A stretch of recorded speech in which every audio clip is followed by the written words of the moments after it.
Olá, boa noite. O Ponto de Vista já está no ar, seja muito bem-vindo. Para esta edição trazemos a temática Habitação e Moradia, Problemas e Desafios. Para debater esse assunto, temos no estúdio a vereadora do Urbanismo, Planeamento Territorial, Infraestrutura e Gestão dos Espaços Públicos, Kira Varela. Muito obrigada por ter aceito o nosso convite. Obrigada. Também temos connosco geógrafo Aquiles Almada, professor universitário e mestre em Geografia Humana e Planeamento Regional e Local pela Universidade de Lisboa. Também muito obrigada por ter aceito o nosso convite. Obrigado, o prazer é meu. Cumprimentar os colegas do painel, agradecer o convite, como foi formulado pela TV Record, e cumprimentar os telespectadores em casa. Como é que avalia a situação de Cabo Verde em termos de habitação? Começo por si. Bom, nós estamos a falar de realidades diferenciadas. Temos ilhas onde registra-se um crescimento acelerado da população, no caso da Boa Vista, do Sal, e municípios como a Praia, por exemplo. Nestes municípios constata-se que há uma tendência para o aumento do déficit quantitativo, mas tal resulta do fato das migrações das populações oriundas de outros municípios ou direcionarem-se para esses centros. É natural até que haja um reajustamento dos mercados e das próprias políticas públicas para atender a essas novas demandas, que haja esse tal déficit. Mas temos outras realidades em outros municípios que perdem população, por exemplo, Ribeira Brava, no município de São Nicolau. Verifica-se que há problemas habitacionais, mas são sobretudo problemas de degradação de habitações já existentes, põe em causa, por vezes, a circulação no espaço público. Por exemplo, no município de Santa Catarina de Santiago, que existe um número significativo de habitações que estão fechadas e que não são utilizadas, que se vão degradando ao longo do tempo. Portanto, estamos a falar aqui, muitas vezes, de situações de desequilíbrio entre a oferta e a procura, que estão a agravar-se com o tempo. Mas também temos situações, por exemplo, em que claramente verifica-se um aumento de habitações não formais, as ditas habitualmente chamadas barracas, acontecem em São Vicente, mas, como disse inicialmente, tal resulta, a meu ver, de um desencontro entre a oferta e a procura, que obriga quer que as entidades públicas, quer que as entidades privadas formulem soluções e estratégias com vista a adequar a procura e a necessidade às ofertas existentes no país. Também faço a mesma pergunta para si. Qual é a avaliação que faz em termos de habitação aqui em Cabo Verde? E pronto, como o meu colega, portanto, antes de mais queria agradecer o convite à Record e também cumprimentar o meu colega, a senhora jornalista, e pronto, respondendo à sua questão, senhora jornalista, e a cidade da Praia, o meu colega já fez um levantamento a nível nacional, concordo com ele relativamente, porque depende de ilhas e de cada município. Há município onde há um grande déficit habitacional, a nível quantitativo e qualitativo, mas também há municípios onde há pessoas que há casas fechadas. Mas a nível do nosso município, há um elevado número, é extremamente preocupante a situação da habitação do município, a nível quantitativo e qualitativo, dentro do município da Praia, por dizer também que, e para ainda acrescentar, que uma grande também, como também frisou o meu colega, a ocupação também de forma espontânea, o que também diminui a qualidade da habitação. Portanto, o déficit aqui na cidade da Praia é gritante, valores que, pronto, não tenho aqui os números atualizados, mas são valores gritantes e preocupantes para os governantes deste país. Portanto, a situação é melhorar juntos, portanto, o município e o governo para, portanto, tentar juntos minimizar esses, porque não dá para fazer tudo de uma vez ou para erradicar completamente, mas o desejo é que isto realmente é preocupante e tem que ser realmente trabalhado e pensado institucionalmente para que isto melhore e que a pessoa tenha uma condição de vida melhor. E o que poderá estar na base desse déficit habitacional, sobretudo em alguns pontos, em algumas ilhas, conforme referiram aqui? Já vamos continuar. Eu, por exemplo, aqui na cidade da Praia, eu poderia elencar alguns pontos. Um desses é a burocracia a nível de cedência de terrenos para construções de habitações. Aqui na cidade da Praia temos um grave problema que mais de 50% dos terrenos são de caráter privado. Então, há déficit em cedência de solos para construções de habitações. Há este primeiro ponto que é um problemático da habitação. Há também um ponto que, como o meu colega também frisou há bocado, que é a Praia recebe e abraça a população de todas as ilhas de Cabo Verde, por diversas razões que é do conhecimento também do país, por promover ou por oferecer maior trabalho, maior qualidade, mais oportunidades de trabalho. Praia recebe, no censo de 2010, 4.000 pessoas por ano. Portanto, Praia tem,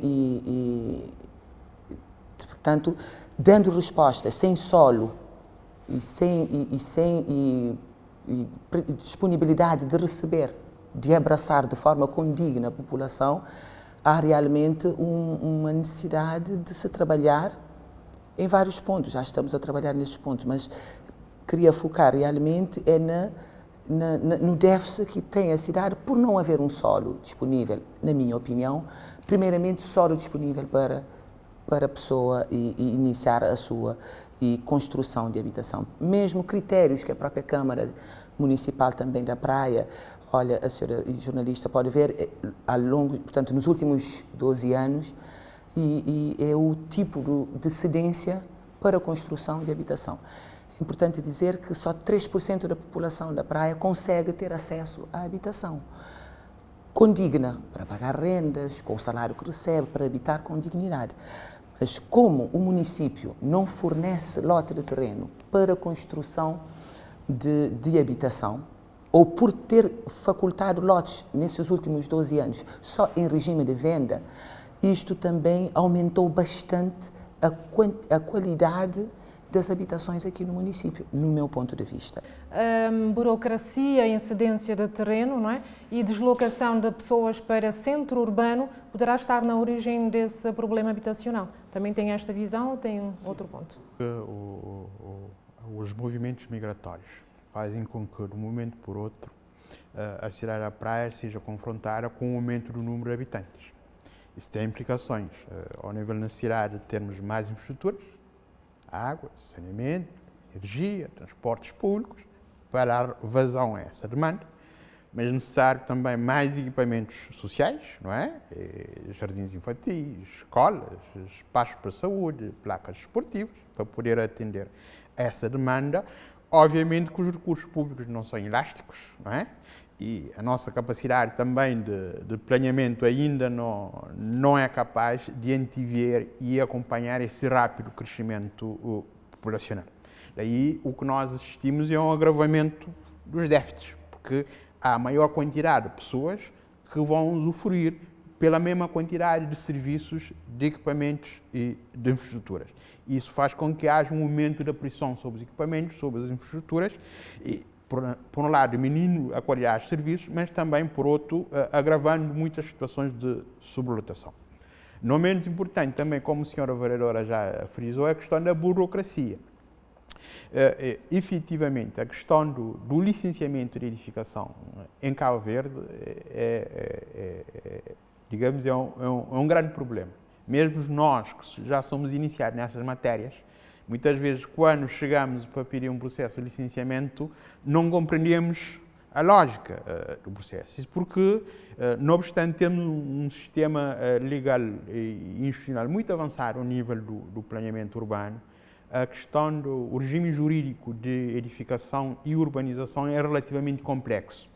Foi pensar numa lógica, sobretudo por estar a obter recursos não é? E priorizando, sobretudo, o bem-estar dos funcionários e das instituições, em vez de proteger o cidadão, o consumidor que atende ao serviço. Daí que, a meu ver, uma das questões prioritárias é rever o regime jurídico de edificação e de urbanização por forma a simplificar, para que o cidadão comum possa ter noção o que é, como fazer. E um outro aspecto relacionado com a burocracia é que o licenciamento é muito dispendioso e muito demorado. Isso fomenta a construção clandestina. Um cidadão comum que vá a qualquer município, que vá pagar as taxas e pedir as licenças, o montante que gasta, muito porventura, é suficiente, por exemplo, para comprar os blocos para fechar a casa. E muitas vezes a pessoa pensa duas vezes. É preferível comprar os blocos para fazer os muros da casa ou ir pagar as taxas para o município. Isso porque o Estado privilegiou uma lógica de tributar o investimento em vez de tributar o usufruto. As pessoas, deve-se permitir às pessoas investir. E, no decorrer do usufruto da habitação ao longo dos anos, tributa-se o usufruto, não o investimento. Até porque nós somos um país que é carente de investimento. E, ao tributar-se o investimento, está-se a desincentivar o investimento, mas também está-se a estimular que as pessoas enverem para outros caminhos, como a construção clandestina, em vez da construção formal. Outro aspecto que eu queria frisar é o próprio crescimento orgânico, não é? Porque o crescimento urbano em Cabo Verde é orgânico, não é um crescimento planeado e que está sujeito, por exemplo, a um processo de urbanização.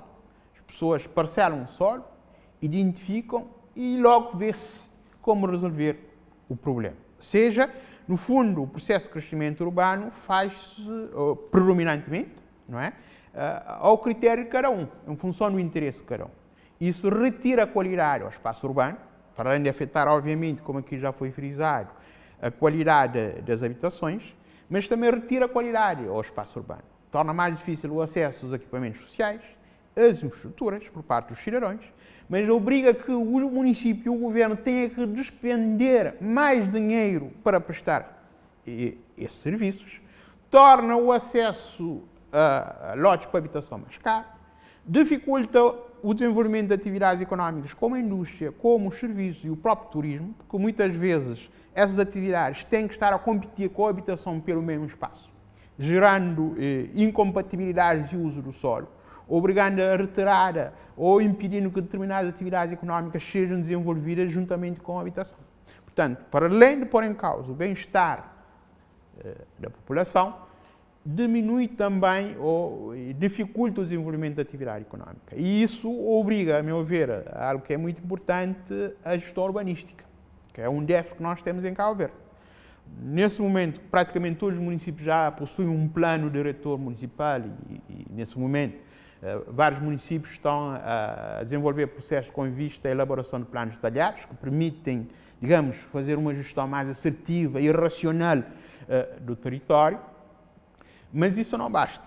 Há que haver medidas com vista a melhorar a própria qualidade dos planos urbanísticos, melhorar a qualidade do desenho urbano, criar normas de cumprimento obrigatório ao nível da programação de equipamentos coletivos, desde do pré-escolar, equipamentos de saúde, jardins, creches, espaços verdes, não é? Espaços para lazer, mas também de dotação de infraestruturas, com vista a podermos melhorar a qualidade do espaço urbano. Sem contar também algo muito importante, que é a própria questão da fiscalização da legalidade urbanística, que é algo que tem que ser encarado de frente com vista a podermos melhorar a qualidade do espaço urbano em benefício de todos os cidadãos.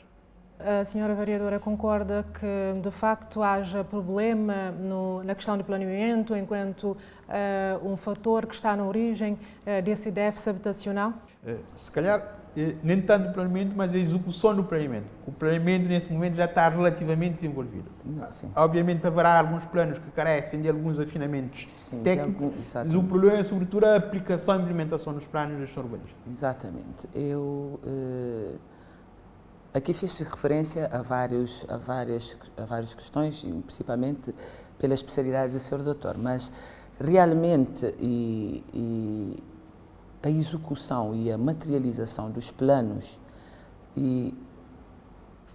funcionam e ficaram por além da sua resolução porque não se concretizou, não se materializou a sua infraestruturação. Porque repara, aqui na cidade da Praia há planos por toda a cidade, mesmo em propriedades ditas privadas, nos mais de 50% que nós fizemos referência. Há planos urbanísticos, planos detalhados. A cidade da Praia beneficia do plano diretor municipal, portanto, que está em vigor até 2023, e realmente os planos falharam a sua materialização, a sua infraestruturação. Levar água, e eletricidade, e levar transportes, porque vários planos foram elaborados sem a sua execução, materialização ou concretização de infraestruturação. Vendeu-se lotes de terreno e não se infraestruturou, portanto, determinados bairros, como, por exemplo, a Chada São Filipe, por falta também de recursos, como já se fez aqui referência, do próprio Estado. Do próprio Estado. E não se fez a devida, portanto, a conclusão do plano. Mas, repare, realmente, eu queria, na pergunta anterior, fazer uma referência que é de extrema importância. Eu fiz referência à burocracia, mas também queria dizer que a formalização do processo de propriedade aqui no município, como bem fez referência o senhor geógrafo, é que uma pessoa, para ir pagar ao cartório municipal 24 mil escudos, ir a uma determinadas instituições, fazer pagamento de taxas, prefere realmente ir construir em zonas de riscos para ter uma habitação e sair e fugir à renda. Porque o que ganha não dá para fazer uma construção, ir pagar todos os impostos e fazer, portanto, com que a sua família tenha uma habitação condigna. Assim que eu também penso que a própria política de cedência de lotes para que as pessoas realmente tenham falhou a nível do país, falhou porque a própria lei do solo, que prevê a disponibilização de solos em várias condições, em direito de superfície, em afuramento, foram situações que não se privilegiou em determinada altura. Portanto, por não ser uma facilidade de acesso ao solo nestas disposições, então criou também um certo... Quem não tem dinheiro não adquire lote de terreno para construção, vai tirar lote de terreno numa ladeira. Isto prejudica bastante o município, porque, como já também fez referência, é muito mais custoso para o município agora ter que deslocar grande parte de edifícios que estão em zonas de risco para zonas seguras, porque é o objetivo realmente relocalizar e fazer a implementação dos planos dentro dos municípios. Os planos são feitos com muita rigorosidade. Os planos detalhados são aprovados por equipas multidisciplinares. E os planos detalhados são elaborados com muita rigorosidade, onde estão concebidos e contemplados vários equipamentos, portanto, e sociais. Dentro de um plano, na elaboração do plano, deve-se contemplar todos os equipamentos a que se fez referência. Saúde, escola, levar acesso a pessoas, levar transporte público a esses bairros e, portanto, ter infraestruturas básicas para que as pessoas consigam viver com dignidade. Eu penso que se o país tivesse, desde a sua... eu posso fazer referência do municipalismo. Desde o início do municipalismo, tivesse também, como é dizer, debruçado ou empenhado ou na qualidade de vida e estancasse de forma que as construções e que as pessoas tivessem acesso ao solo e possibilidade de construir. Dentro deste cenário de não haver a possibilidade financeira de ir fazer o registro da propriedade, de não haver a possibilidade de ter muitos gastos a nível de preferir, em vez de gastar, construir, se o país tivesse pensado, na minha opinião, numa política mais assertiva relativamente à resolução de qualidade de habitação da população, talvez pudéssemos ter crescido de forma mais organizada. E a cidade da Praia não seria o que é hoje, com mais de 60% de construções de origem espontânea. Portanto, a qualidade de vida do munícipe e do cabo-verdiano era completamente outro. Está bem, depois continuamos. Fazemos agora uma pausa no ponto de vista e depois voltamos. Debatemos habitação e moradia, problemas e desafios. No estúdio temos a vereadora para a área do urbanismo, planeamento territorial, infraestrutura e gestão de espaços públicos, Kira Varela, e o geógrafo Aquiles Almada. Então vamos continuar. Portanto, que problemas essa questão de déficit habitacional pode gerar em si? Pode retomar? Déficit habitacional pode gerar a construção de espontânea. Portanto, se não se fazer o que está consagrado na Constituição da Lei Pública, que é salvaguardar ou ter toda a população, todo o cidadão tem direito à habitação condigna, portanto, a pessoa, este déficit, há sempre quem vai ter que colmatá-lo. Portanto, a população e da forma de diminuir, porque o seu Estado não promove este acesso ao solo, essas condições para que a pessoa tenha a sua residência, a sua habitação, melhor dito, e a pessoa vai pela construção espontânea. Portanto, a necessidade que a pessoa tem de morar, portanto, sobrepõe qualquer outro, portanto, a estatística, que é quantitativamente e qualitativamente, que é para servir a quem de direito para as futuras respostas. Mas a pessoa que tem a necessidade de ter uma habitação condigna, portanto, o déficit que não está a contemplar, ele vai à procura, é o meu entender, de ocupação espontânea, de construções clandestinas.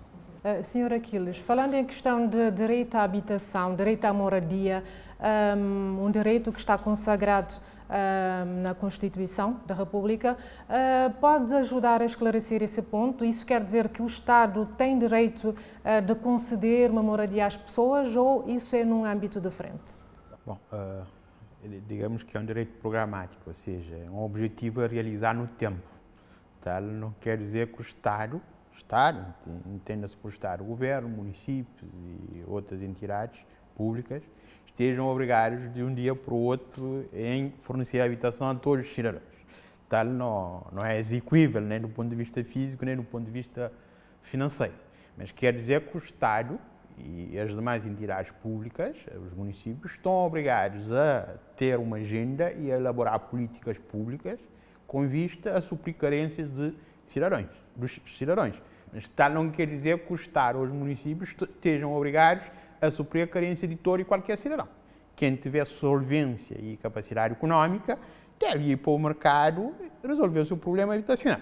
Portanto, a intervenção do Estado aqui, por um lado, está obrigado a regular para que haja um bom funcionamento dos mercados, para que os cidadãos possam aceder ao mercado e resolver os seus problemas habitacionais, e para os que não tenham condições para tal, o Estado entra a suprir eventuais déficits que as pessoas tenham ou eventuais déficits da oferta do próprio mercado. Portanto, aqui a ação do Estado deve ser supletiva. O Estado não tem recursos objetivamente para atender a demanda de todos. Mas a regressar um pouco que a senhora vereadora estava a enfatizar há bocado, na questão das consequências do déficit habitacional, nós temos que ver que a habitação é um direito básico, como já foi frisado. Está ao mesmo nível, por exemplo, com o acesso à alimentação. As pessoas não têm acesso à alimentação, nós sabemos o que é que acontece. Acabam por perecer, parece. Com a habitação é a mesma coisa, não é? Se nós formos ver os dados relativamente à morbilidade no país, exatamente aqui na cidade da Praia, constatamos que 2/3 dos pacientes que vão ao hospital têm como causas de doenças, doenças gastrointestinais, doenças respiratórias, doenças da pele. Isso reflete o quê? condições de habitabilidade muito precárias.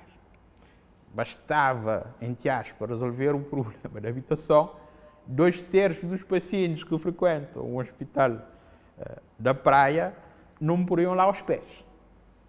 Isso imediatamente traduzir-se-ia, por um lado, na diminuição dos custos de funcionamento do hospital, mas permitiria ter pessoal e recurso, por exemplo, para prestar melhores cuidados de saúde às pessoas que efetivamente têm outras morbilidades, eventualmente crónicas, ou outras que não são passíveis de resolver pela questão da habitação.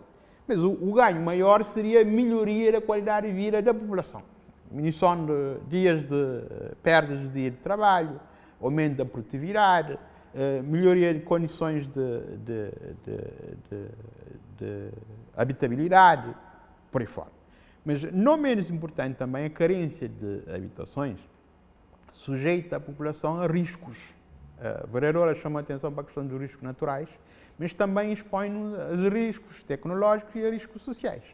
Para além da questão das inundações e das cheias, que ocorrem de forma recorrente, um pouco por todo o país, quando há precipitações mais concentradas, temos também a questão de quedas de blocos de materiais, infelizmente terá no vida de pessoas, mas aqui, por exemplo, na cidade da Praia, a questão dos incêndios urbanos é um aspecto importante que muitas vezes resulta das más condições do ordenamento do espaço e dos próprios materiais utilizados na edificação. Não menos importante também será a questão das epidemias. Basta vermos os principais focos de concentração, por exemplo, do Covid-19 aqui na cidade da Praia. Precisamente foram nos bairros mais precários. A tudo isso acresce também os riscos sociais, designadamente da violência urbana, da delinquência juvenil, que são mais propensos de ocorrerem nesses bairros onde há déficits habitacionais. Portanto, dessa forma simples, podemos ver quais são os impactos ou as consequências da falta de uma política habitacional e da falta de resposta por parte quer dos poderes públicos, quer do mercado, às demandas habitacionais da população como um todo. E em relação à ocupação de terrenos de forma irregular, temos exemplo, por exemplo, de casos de pessoas que ocuparam o terreno nas proximidades da Universidade Pública, há vários anos a viver nesse espaço, a construir vilas e tal. Depois desse tempo, então, foram forçados, não é, a abandonar o espaço. Nessas situações, algum esclarecimento? Será que há uma estratégia para prevenir esses atos? Por favor, pode. Sim, a Câmara Municipal da Praia atualmente tem tomado inúmeras medidas para conter as construções espontâneas. Mas especificamente, e como a senhora jornalista fez duas questões, portanto, a primeira questão relativamente às construções que surgiram à volta da UNICEV, e nós sempre valorizamos o diálogo. A Câmara Municipal da Praia sempre partiu por uma questão para dialogar de forma clara com os ocupantes do terreno, porque isto vem a seguir a uma medida que nós tomamos relativamente às invasões dos lotes aqui no município.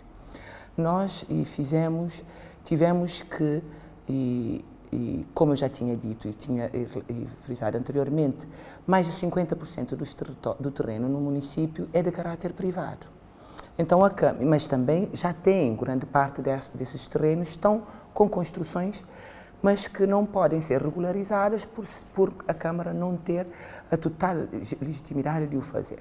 A Câmara, portanto, iniciou num processo de controlo de construções clandestinas com colocação de pilaretes em determinadas zonas para que as construções não avancem, quem não construiu que aguarde novos arranjos. O que é que aconteceu aqui na zona da universidade é que com a construção da universidade, claro que várias construções foram surgindo à volta da universidade.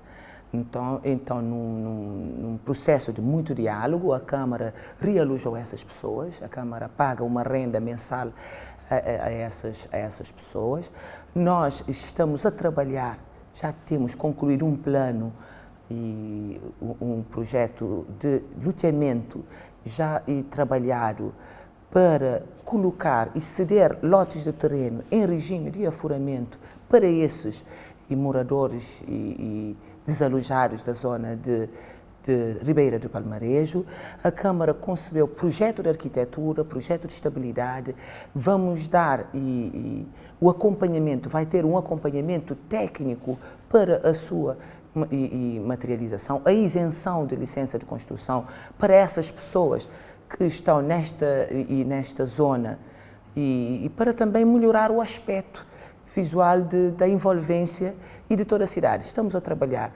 Claro que só o guarda municipal que temos não consegue dar respostas a tantas situações que nós temos, porque as construções surgem do dia para a noite. Há uma grande especulação aqui, que há pessoas que conseguem ter lotes de terrenos de origem espontânea em vários bairros da cidade que surgem de origem espontânea. Há pessoas que conseguem ter, por exemplo, um lote de terreno aqui na Ribeira de Palmarejo, já tem um em Terra Branca, já tem um outro em outro bairro. Portanto, estamos a trabalhar conjuntamente com essas instituições no sentido de estagnar, conversar com as pessoas para que essas pessoas percebam que há uma vontade.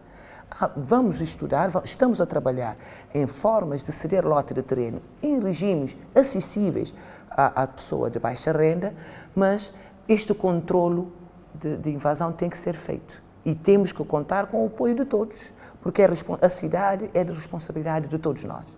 Nós podemos estar cá hoje como vereador, mas a cidade é nossa, nós é que temos que cuidar da nossa cidade.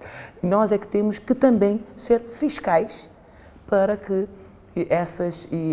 essas construções também não surgem de forma desorganizada. Quanto mais não seja porque há esta vontade da Câmara de dialogar e trabalhar juntamente. Vamos ter lotes de terrenos para construção, vamos ter lotes de terrenos de forma... É importante dizer que, ultimamente, nestes últimos 1 ano e meio que nós estamos na Câmara da Praia, várias pessoas já tiveram lotes em regime de aforamento, porque, repare, há uma classe social que o lote em regime de aforamento não lhe serve, porque ele tem que ir ao banco. E o banco, portanto, exige que o lote seja adquirido em regime de venda ou de compra para que ele consiga dar um valor para construção de habitação própria. Mas, como já frisamos há bocado, tendo em conta os pagamentos que as pessoas têm que fazer em várias instituições, quando se dá um lote em regime de aforamento, esses valores que deveria ser pago porque essa classe social não vai ao banco, porque o seu rendimento não dá para ir ao banco e pagar os valores avultadíssimos que os bancos às vezes cobram. Então, isto já é um avanço para que as pessoas tenham a sua casa própria com dignidade. Portanto, nesses últimos anos, nós não tenho também, quantitativamente, infelizmente, um número de pessoas que já beneficiaram de lotes em regime de aforamento, não para especulação, mas para edificar e melhorar as suas condições de vida. Portanto, isto é um ponto que eu acho que é muito importante, a maneira de ceder lote de terreno para que a pessoa consiga fazer a sua habitação com dignidade e também esses contornos que temos que fazer, esta fiscalização que tem que ser de todos nós, e termos também a noção de que construir em zonas de riscos e a Câmara não vai assumir essas construções espontâneas portanto, temos que ser claros com as pessoas. Está-se a empregar dinheiro portanto, pode-se dizer, gastar dinheiro à toa, porque nós conseguimos dialogar com as pessoas, nós estamos disponíveis para fazer este tipo. Há grandes problemas. Há uma jovem e recém-formada que quer fazer a sua habitação própria e tem deficiência em conseguir junto à Câmara, mas estamos a trabalhar nisto, assinando memorandos de entendimento, trazendo as pessoas que são proprietários de terrenos dentro do município para conversar, para dialogar, para termos solos disponíveis para ceder às pessoas, porque há uma vontade. Temos que pensar realmente em políticas de cedências de lotes de terreno, criar lotes e disponibilizar solos de terreno para que as pessoas realmente consigam viver num país pequeno que todos nós almejamos que seja que as pessoas tenham uma vida condigna. E uma vida condigna, uma habitação condigna, traz um sério de benefícios à pessoa. Uma pessoa, por exemplo, nós agora na Câmara Municipal, neste 1 ano e tal de mandato, conseguimos reabilitar 56 casas e 29 casas de banho. Por exemplo, é um prazer ver a felicidade na cara das pessoas, porque viver com dignidade, a tua vida completamente transforma-se, é a minha opinião. Eu acho que morar com dignidade, portanto, há também um outro desafio, há um outro brilho para a vida das pessoas. Exato. Voltando à questão de desalojamento, desalojar as pessoas que apropriam de forma irregular alguns terrenos, essa questão levantou duas posições. Uma posição em que as pessoas mostraram-se a favor da ação da autarquia para impedir essa proliferação da construção das barracas, e outras que levantou a questão da imoralidade, não é? Senhora Aquiles, gostaria que comentasse essa ação da autarquia. Bom, aqui cada caso é um caso. Há um princípio geral que diz que se da aplicação da lei resultar danos superiores àqueles que se pretende evitar com a aplicação da lei não se aplica. Ou seja, o cumprimento da legalidade urbanística visa a preservação de um conjunto de valores: a segurança pública, a higiene, o respeito pela propriedade privada, o bem-estar das pessoas, certo? Sempre que houver ações que ponham em causa esses valores, o Estado, o município deve atuar, deve fazê-lo de uma forma profissional, isenta e igual para todos. Mas em situações que da ação do Estado ou do município resultam danos mais gravosos daqueles que se pretende evitar, a meu ver, o Estado e o município devem conter-se. Imaginemos uma situação: uma mãe solteira que tem a cargo 4 ou 5 crianças bebês e que não tem uma habitação. Faz as suas economias, consegue construir um quadrado, como nós dizemos na gíria técnica, e vive lá dentro com as crianças. Não tem outras opções. A Câmara, o Governo, vai lá abaixo, meter a casa abaixo. Os danos que poderiam resultar dessa situação, claramente a exposição das crianças ao perigo, às intempéries, ao sol, à chuva, à morte, são muito superiores ao que se pretende evitar com a aplicação da lei. E nesses casos, até os tribunais evitariam que o município e o Governo pudessem intervir. A ação do município aqui, ou do Governo, seria dar opções viáveis à família em causa, alugando habitações, ou melhor, arrendando habitações que estejam disponíveis no mercado, cedendo habitações sociais, e só a partir daí é que podia demolir a habitação em causa. Daí que nós não podemos generalizar, numas situações deve-se atuar sempre mandando as casas abaixo, ou em outras situações não se deve em momento nenhum atuar. Em cada caso deve-se avaliar os prós e os contras e atuar em consequência. Isso quer dizer que houve alguma ação que foi contra alguns desses princípios?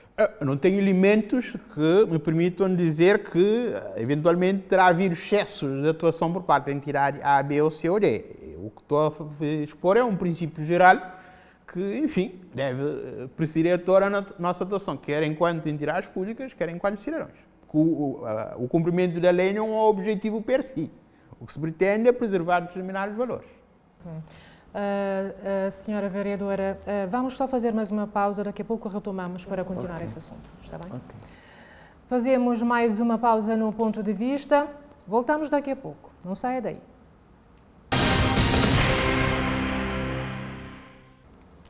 Estamos de volta, lembrando que debatemos habitação e moradia, problemas e desafios. Vamos então retomar o nosso debate, começando então por si, senhora vereadora, sobre a questão que estávamos a falar da desapropriação de terrenos de forma forçada, e alguns a defenderem que a ação da Câmara foi contra a questão de moralidade, e outros sim aprovar essa ação que irá impedir a propagação da construção de barracas. No entanto, pelo que o senhor geógrafo acabou de referir, notamos que então a Câmara poderá estar a forçar qualquer coisa. A senhora vereadora, qual é a sua posição sobre isso? Não, eu queria dizer, como eu já tinha frisado antes, que nós estamos com uma política completamente diferente. Pode ser que tenhamos confundido com outros tempos. Nós mantemos o diálogo. Portanto, isto foi feito com base do diálogo. Mas repare, nós estamos numa sociedade onde temos direito de manifestar, de estar a favor ou de estar contra qualquer procedimento que a Câmara possa ter tomado ou que tome, não é?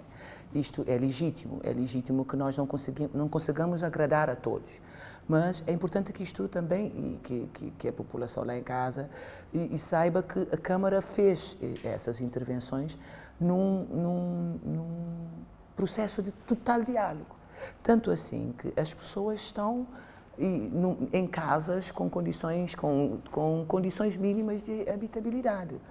Portanto, e as construções, por exemplo, eu posso aqui referir-me que eu vi a reportagem, eu conheço toda a gente de Palmarejo Grande. As últimas construções que foram demolidas são pessoas que nem sequer moram lá. A reportagem que foi feita, porque nós temos que ser também claros com as pessoas aqui na cidade da Praia, porque há um oportunismo também que às vezes confunde a comunicação social e a própria população. Porque da última reportagem que eu vi, aquele senhor, por exemplo, não mora naquela zona, porque as pessoas que estão lá e que invadiram, construíram, a Câmara está em total, porque são 12 pessoas que iniciaram a construção, que foi, como eu já tinha referido anteriormente, dentro das medidas de controlo de construções espontâneas. Houve um despacho do Sr. Presidente a dizer que qualquer construção que venha a surgir a partir de agora será demolido.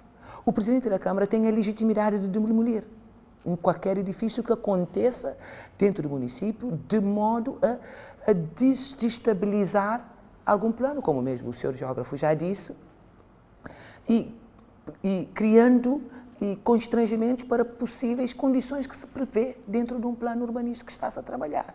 Portanto, temos planos magníficos por toda a cidade, vamos implementá-los, claro, com toda a certeza, mas falando deste processo, temos sempre que considerar que há pessoas que concordam, há pessoas que não concordam, mas foi num processo de total diálogo. Nós temos estado constantemente em sintonia com essas pessoas que estão lá. Então quer dizer que não houve ação que foi contra nenhum Não houve ação que foi coagida. Todas as pessoas que estão lá, que construíram de forma espontânea, foram avisadas e foram realojadas. Portanto, a reportagem que eu vi, aquele senhor, por exemplo, não mora lá.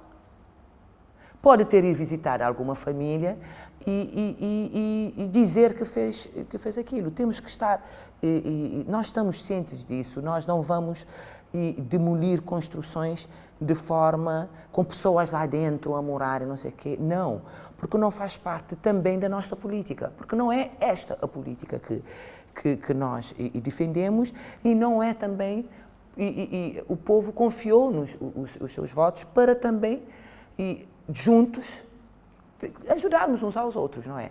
Olha, repara,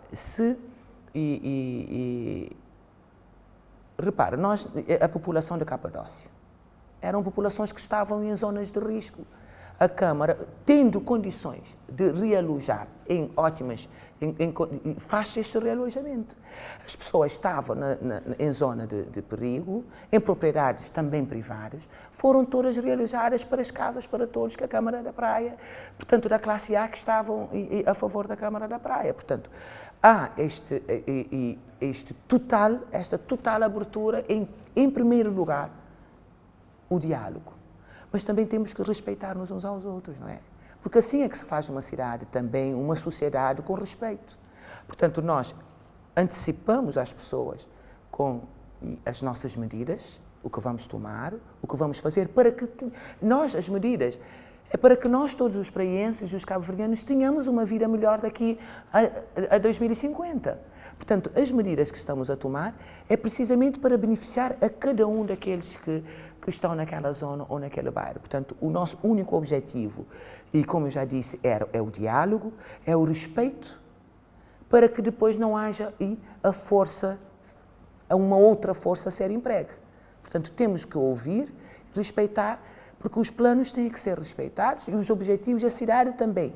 Onde já está desorganizada, que é mais de 60%, que vem acontecendo desde o municipalismo, que nunca se conseguiu estancar essas construções, nós já estamos com este propósito de dialogar com os proprietários, dialogar com as pessoas e de fazer com que, portanto, essas pessoas tenham vidas com melhores condições de vida e melhores condições de habitabilidade. Portanto, o nosso único objetivo é dialogar e também para que as pessoas nos respeitem.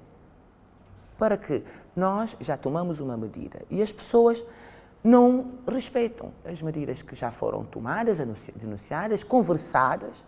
Por isso que há uns que não estão contentes, que ficam descontentes e que acham que a medida da Câmara é impopular, mas nós fizemos e estamos a trabalhar constantemente no diálogo.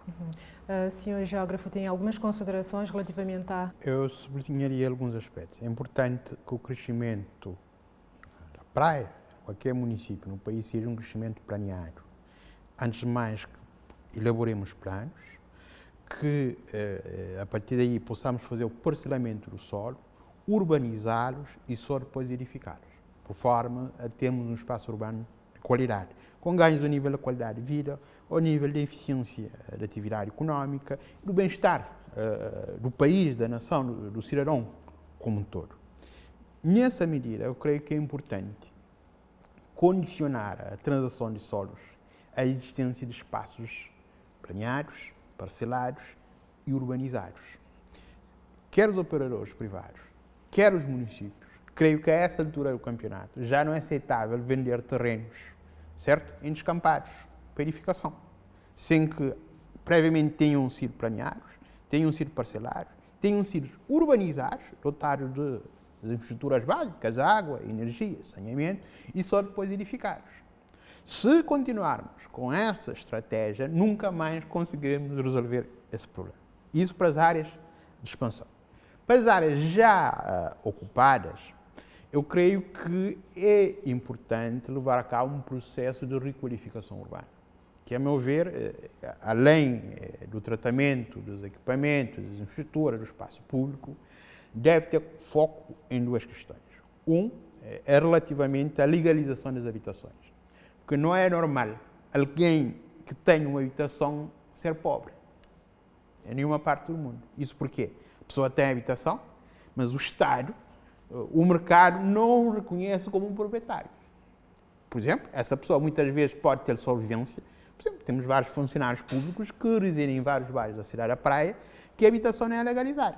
Essa pessoa teria capacidade, por exemplo, de ir ao banco, pedir um empréstimo, um crédito ao consumo, e investir na sua própria residência, melhorando as condições de vida da residência, e, consequentemente, do próprio bairro da envolvente. Mas não o pode fazer. Por quê? Porque a habitação não está registrada no seu nome. Aí, a necessidade da questão, e sei que isso envolve alterações da legislação, não depende apenas dos municípios, mas é uma questão a ser ponderada. Para além dos próprios ganhos emocionais, o bem-estar que está associado a esse processo, na medida em que a pessoa sabe que, efetivamente, a casa em que habita, que, digamos, lhe custou muitos esforços, realmente é propriedade sua e que pode, por exemplo, transacionar a qualquer momento e que pode legar, por exemplo, aos filhos. Um outro aspecto é a questão que a vereadora chamou a atenção, a questão dos aforamentos. Eu creio que seria possível fazer alterações na lei, por exemplo, alongando o prazo do aforamento, de forma a assimilá-lo à propriedade plena, para que os beneficiários do aforamento possam ir ao banco e utilizá-lo como colateral para obter empréstimos. Não é? Haveria que fazer alterações, eventualmente até no próprio crédito de habitação, mas também na lei de solos, que criasse mecanismos que forma a criar maior segurança aos bancos, por forma a poderem fazer empréstimos em situações de aforamento, como acontece em outros países. Tal poderia ser um contributo para melhorar a questão da habitabilidade de muitas das nossas habitações. Um outro aspecto importante é a questão do cumprimento da legalidade urbanística. Por muito crescimento urbano planeário que tenhamos, por muita requalificação urbana que façamos, se não começarmos a cumprir as normas e as regras urbanísticas, jamais conseguiremos melhorar a qualidade de vida dos nossos espaços urbanos. Porque, no fundo, taparemos a cabeça e descobriremos os pés.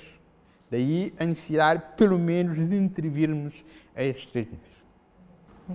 E falando em qualidade de vida, notamos que há várias famílias, milhares de famílias, muito rapidamente em situação de habitabilidade precária. Citou aqui que a autarquia requalificou algumas habitações e quais têm sido os requisitos para que as famílias sejam selecionadas para beneficiarem muito rapidamente? Muito rapidamente. Portanto, e a requalificação das habitações tem acontecido em total parceria com as associações comunitárias. Portanto, as associações que estão mais perto da população, da comunidade, que sabem e que elencam as que têm mais necessidade, portanto, é através da associação comunitária, eles é que avaliam.